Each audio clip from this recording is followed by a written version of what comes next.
Assalamualaikum warahmatullahi wabarakatuh. Selamat pagi semuanya. Semangat pagi. Oh iya, sebelum kita belajar, jangan lupa ya, kita membaca bismillah terdahulu. Bismillahirrohmanirrohim. Hari ini kita akan belajar materi mengenai teks cerpen atau cerita pendek. Cerpen atau cerita pendek adalah jenis karya sastra berbentuk prosa dan bersifat fiktif yang menceritakan atau menggambarkan suatu kisah yang dialami oleh suatu tokoh secara ringkas, serta dengan berbagai konflik dan terdapat penyelesaian atau solusi dari masalah yang dihadapi. Nah, di dalam cerpen juga terdapat kurang dari 10.000 kata saja, sehingga cenderung singkat dan padat. Nah, di sini saya akan menjelaskan mengenai ciri-ciri cerpen.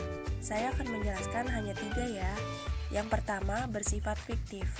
Yang kedua, tersusun tidak lebih dari 10.000 kata.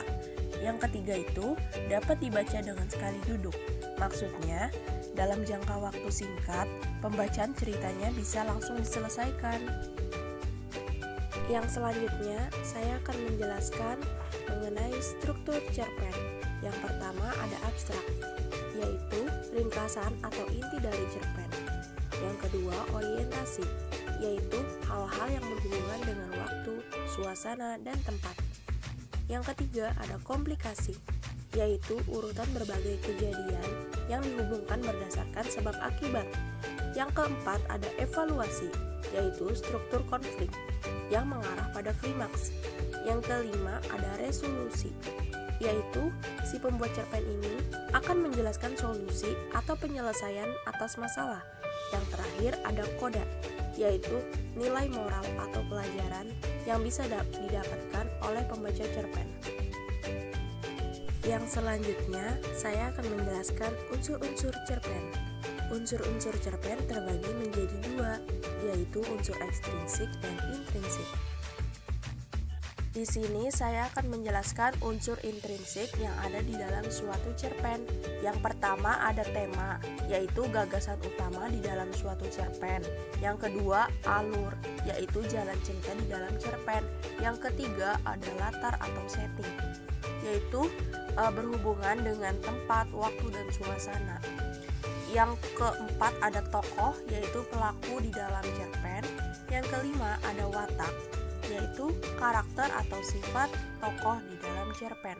Yang keenam ada sudut pandang, yaitu cara pandang penulis cerpen dalam melihat peristiwa. Yang terakhir ada amanat, yaitu pesan moral yang ingin disampaikan penulis cerpen kepada pembaca atau pendengar.